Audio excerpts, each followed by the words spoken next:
तो आ चुके हैं फिर से एक नई वीडियो में दोस्तों। तो आज की वीडियो बहुत ही हेल्पफुल होने वाली है। जो भी बीए बीएससी बीकॉम वाले स्टूडेंट हैं, जिन लोगों का पॉलिटिकल साइंस है, बीए वाले खास करके, और फर्स्ट सेमेस्टर वालों के लिए बहुत ही इंपॉर्टेंट क्वेश्चन पेपर है ये।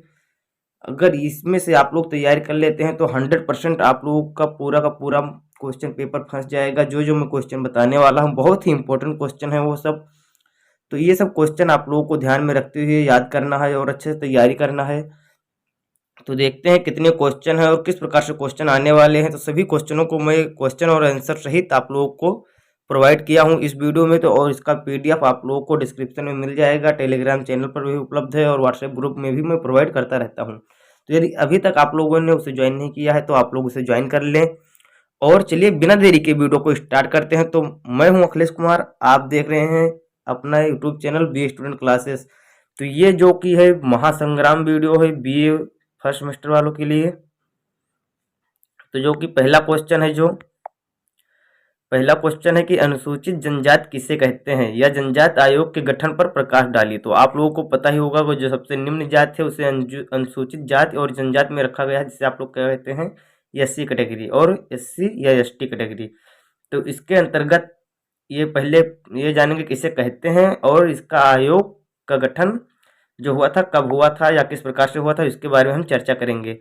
तो चलिए उत्तर भी साथ में हम लेकर आए हैं आज। पहले क्या होता था, हम क्वेश्चन पेपर केवल क्वेश्चन आप लोगों को प्रोवाइड करते थे, लेकिन जो मॉडल पेपर है उसमें ऐसा ही होगा, केवल क्वेश्चन मिलेगा और मैं जो अलग से पीडीएफ डालूंगा उसमें आप लोगों को सब कुछ मिलेगा आंसर सहित। तो देखते हैं कि अनुसूचित जाति जनजाति किसे कहते हैं। क्या है, इस पर कोई स्पष्ट परिभाषा नहीं दी गई है, लेकिन जातियों में आदिम लक्षणों के संकेत मिलते हैं। आदिम लक्षण मतलब कि जो उनमें जाति हैं उसके हिसाब से लक्षण, जैसे आप लोग देखते होंगे जो पंडित हैं या ब्राह्मण हैं उनके लक्षण थोड़ा अलग रहते हैं। वो अपना मतलब उनका वेशभूषा सब कुछ अलग रहता है, उनकी अलग विशिष्ट संस्कृति होती है। तो इसी प्रकार इसमें भी दिया गया है कि लक्षणों के संकेत मिलते हैं, उनकी विशिष्ट संस्कृति है, भौगोलिक एकाकीपन है, अपने समुदायों के साथ स्वच्छंद संपर्क में संकोच और उनका पिछड़ापन है। मतलब वो ज़्यादा भी पिछड़े हैं, लेकिन आज के डेट में क्या देखने को मिलता है कि सब लोग आगे जा रहे हैं, कोई पिछड़ा नहीं है। बस कुछ लोग हैं जो कि मतलब पिछड़े हुए हैं। इसी को ध्यान में रखते हुए राष्ट्रपति संबंधित राज्य के राज्यपाल से परामर्श करके एक सूची तैयार करवाता है, जिसे संसद के पास भेजा जाता है। संसद कानून बनाकर उस सूची में शामिल जाति को अनुसूचित जनजाति में शामिल कर सकता है। उत्तर पूर्व के राज्यों तथा बिहार, उड़ीसा, मध्य प्रदेश, छत्तीसगढ़ एवं झारखंड में जनजातियों की संख्या अधिक है। ये आप लोगों को सोशियोलॉजी में भी देखने को मिल सकता है कि अनुसूचित जनजाति अधिकतर किस क्षेत्र में पाए जाते हैं, उनका रहन सहन कैसा होता है, कौन कौन से उसमें जातियां आती है, ये सब आप लोगों को उसमें देखने को मिलेगा सोशियोलॉजी में सेकंड सेमेस्टर में। ये अभी फर्स्ट सेमेस्टर है, सेकंड सेमेस्टर में मैं आप लोगों को वो भी बता दूंगा, जब सेकंड सेमेस्टर का एग्जाम होने वाला होगा आप लोगों को प्रोवाइड कर दूंगा। तो देखते हैं इसमें क्या होता है कि इन जातियों की स्थिति अन्य समुदायों से काफ़ी निम्न है। इसकी समस्या जानकारी करने तथा उन्हें दूर करने का प्रयास शासन द्वारा किया जा रहा है। इसलिए अनुसूचित जाति एवं जनजाति का आयोग का गठन किया गया है और अनुसूचित जनजाति से जुड़े हुए शिक्षा वर्ग तथा अन्य समाज सेवी अपने समुदाय की स्थिति में सुधार करने के लिए अपने जातियों को जगाने का काम कर रहे हैं। तो ये है हमारा जो पहला क्वेश्चन, अनुसूचित जनजाति किसे कहते हैं। तो इसके बारे में आप लोगों को देख लिया कि जो अपने जिनकी विशिष्ट संस्कृति है, उनका एकाकीपन है या एकीकरण है, और वो सब थोड़ा अपना एक हटके रखते हैं, उनमें अभी भी पिछड़ापन है संपर्क और उनके सोच में। तो इस प्रकार से इसे क्या कहते हैं, अनुसूचित जनजाति कहते हैं। और इसको ऊपर उठाने के लिए जो प्रयास किए गए उसी में इसका आयोग का गठन किया गया। कहाँ पर ज़्यादा विकसित हैं, तो उत्तर पूर्व के इलाके में, उत्तर में यानी कि बिहार, उड़ीसा, मध्य प्रदेश, छत्तीसगढ़ एवं झारखंड। सबसे अधिक यदि क्वेश्चन पेपर में पूछा जाता है तो सबसे अधिक कहाँ पर पाएंगे, झारखंड और छत्तीसगढ़ में ये सबसे ज़्यादा पाए जाते हैं, अधिक से अधिक। इसमें भील निवास आते हैं, वो काले गोरे का बहुत सा मतलब इसमें रहता है, एक से एक मैं आपको दिखाऊंगा। सेकंड सेमेस्टर का किसी दिन वीडियो डाल दूंगा, उसमें आप लोग देख लेना। बहुत ही बेहतरीन तरीके से पूरा जनजातियों का, भीलों का वर्णन किया गया है। फिर क्या है, अनुसूचित जाति एवं जनजाति आयोग। ये क्या है कि 65वें संवैधानिक संशोधन के दौरान 1990 में, कब हुआ था 65वां संवैधानिक संशोधन, 1990 में अनुसूचित जातियों एवं जनजातियों के कल्याण के लिए एक आयोग का गठन किया गया। इससे पहले जातियों के कल्याण के लिए एक अधिकारी होता था। अनुसूचित जाति में एवं जनजाति आयोग के अध्यक्ष का नियुक्त कौन करता था? राष्ट्रपति करता था। तो इसके अंतर्गत क्या होता है कि अब धीरे धीरे SC/ST एक्ट, जो कि हरिजन एक्ट बोला जाता है, उससे लागू कर दिया गया और साथ में बहुत सारे प्रक्रियाएं चालू कर दी गई। उसके बाद देखते हैं कि क्रिप्स मिशन की विवेचना की। जिससे पहले आप लोगों को बता दें कि जो कब हुआ था आयोग का गठन अनुसूचित जनजाति का, तो 1990 में 65वें संविधान के संशोधन के द्वारा। कहाँ पाए जाते हैं ज़्यादा? तो ज़्यादा पाए जाते हैं उत्तर पूर्वी इलाके, जैसे कि उड़ीसा, उड़ीसा, बिहार, छत्तीसगढ़, झारखंड और कौन? मध्य प्रदेश। फिर क्या है? क्रिप्स मिशन की विवेचना कीजिए। तो क्रिप्स मिशन क्या है कि द्वितीय विश्व युद्ध के समय जापान की सेना मित्र राज्यों पर विजय प्राप्त करने की तरफ बढ़ रही थी। ब्रिटेन सहित मित्र राज्यों की स्थिति दिन प्रतिदिन बिगड़ती जा रही थी। ऐसी स्थिति में ब्रिटेन की चर्चिल सरकार ने भारतीय नीति में परिवर्तन लाने के लिए दबाव बनाना शुरू किया।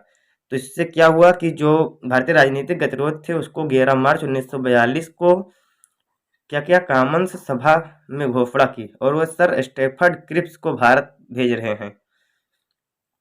क्या घोषणा किया कि जो सर स्टेफर्ड क्रिप्स थे उनको वे भारत भेज रहे हैं। तो इससे क्या हुआ कि मजदूर दल नेता क्रिप्स इससे पहले सोवियत संघ और ब्रिटेन के मध्य एक संधि कराकर प्रशंसा प्राप्त कर चुके थे तथा 2 बार भारत आ चुके थे। इसलिए भारतीयों को उनसे बड़ी आशाएं थी। वो क्या थे कि मजदूर संघ के नेता थे, मजदूर दल के नेता थे। इससे वो मतलब सोवियत संघ यानी रूस में और ब्रिटेन में संधि करा चुके थे, तो इसलिए वो प्रसिद्ध थे। फिर क्या हो? 22 मार्च 1942 को मिशन क्रिप्स दिल्ली आए या मिस्टर क्रिप्स दिल्ली आए और अपने 20 दिन के भारत प्रवास में कांग्रेस, मुस्लिम लीग, हिंदू महासभा, उदारवादी, दलित वर्ग और देशी रियासतों के प्रतिनिधियों से भेंट की। इसके बाद ब्रिटिश सरकार की तरफ से भारत के राजनीतिक गतिरोध को दूर करने के कुछ प्रस्ताव रखे इन्होंने, और इन्हीं प्रस्ताव को क्या कहा गया? क्रिप्स प्रस्ताव या क्रिप्स योजना कहा गया। क्रिप्स योजना किस प्रकार से थे? 2 प्रकार से थे। युद्ध के बाद लागू होने वाले प्रस्ताव। तो युद्ध के बाद लागू होने वाले प्रस्ताव कौन थे? युद्ध की समाप्ति के बाद लागू करने के लिए प्रस्ताव रखे गए। क्या? अधिराज्य की स्थापना, संविधान सभा की स्थापना।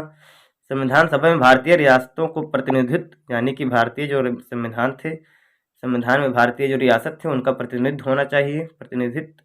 और प्रांतों और देशी रियासतों का अलग अलग संविधान निर्माण का अधिकार होना चाहिए। सभी हितों की रक्षा के लिए संधि होनी चाहिए और भारत को राष्ट्रमंडल से पृथक होने का अधिकार होना चाहिए।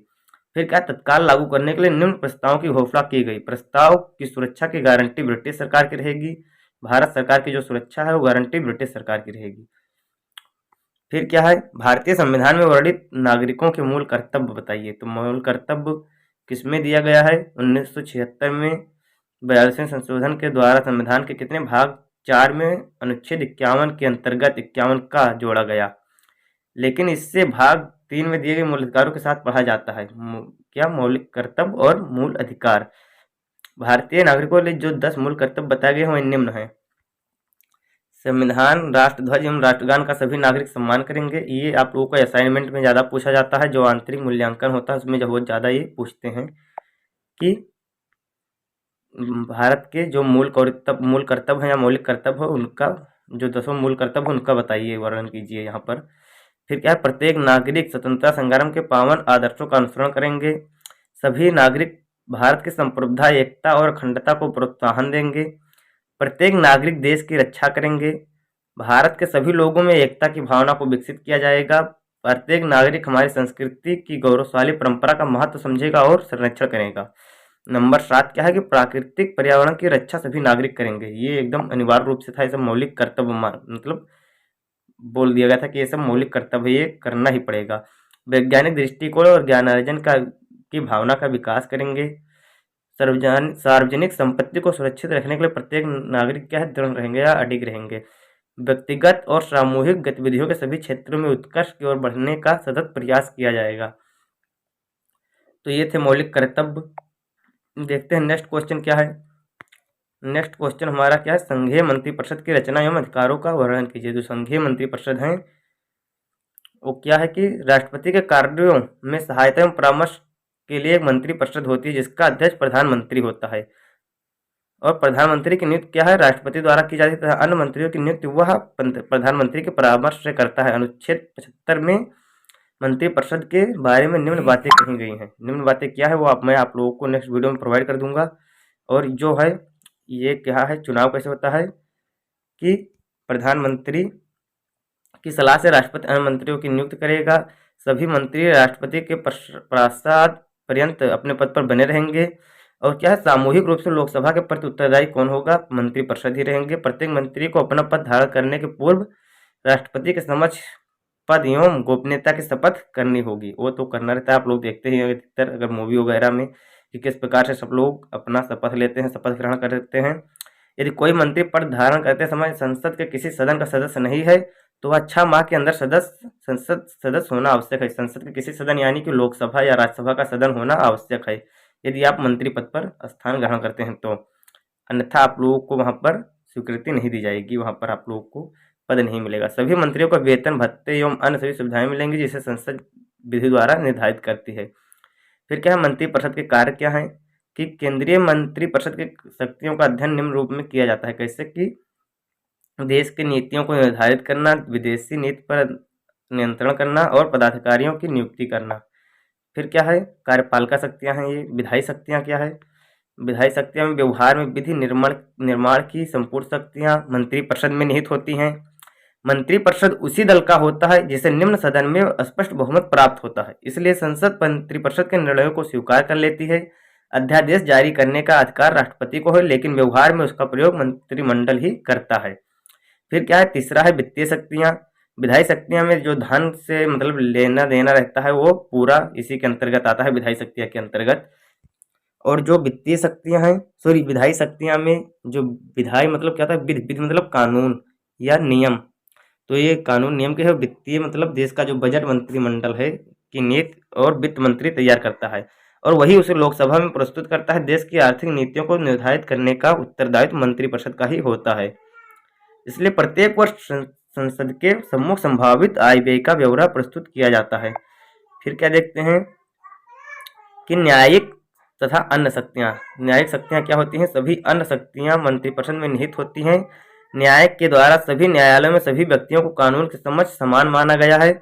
उच्चतम न्यायालय के न्यायाधीश, उच्च न्यायालय के न्यायाधीश, महाधिवक्ता की वास्तविक नियुक्ति मंत्रिपरिषद ही करती है, जिसमें प्रधानमंत्री सर्वोच्च होता है। मंत्रिपरिषद द्वारा दिए गए नामों की घोषणा भी राष्ट्रपति ही करता है। फिर देख लेते हैं नेक्स्ट क्वेश्चन क्या है। नेक्स्ट क्वेश्चन है न्यायिक पुनर्विलोकन क्या है। तो क्या होता है कि वह शक्ति जिसके द्वारा न्यायिक व्यवस्था द्वारा निर्मित कानूनों तथा कार्यपालिका आदेशों की जांच कर सकते हैं और यदि वे कानून अथवा आदेश संविधान के विरुद्ध हो तो उन्हें असंवैधानिक एवं अवैध घोषित कर सकते हैं। कार्विन के अनुसार न्यायिक पुनरावलोकन का अर्थ न्यायालय की उस शक्ति से है जो उन्हें अपने न्याय क्षेत्र के अंतर्गत क्या है, सॉरी दोस्तों नीचे नहीं दिया गया है, जो उन्हें अपने न्याय क्षेत्र के अंतर्गत जो क्या होता है कि उसे गलत महसूस होता है, यदि उसमें विकृतियां पाई जाती हैं तो उसके अंतर्गत वह आवाज उठा सकता है या उसका फिर से न्याय की वह मांग कर सकता है। तो ये आता है न्यायिक पुनर्विलोकन के अंतर्गत। और शेष क्वेश्चन मैं आप लोगों को नेक्स्ट डे प्रोवाइड कर दूंगा। कितने भी बहुत सारे पेजेस हैं, आप लोग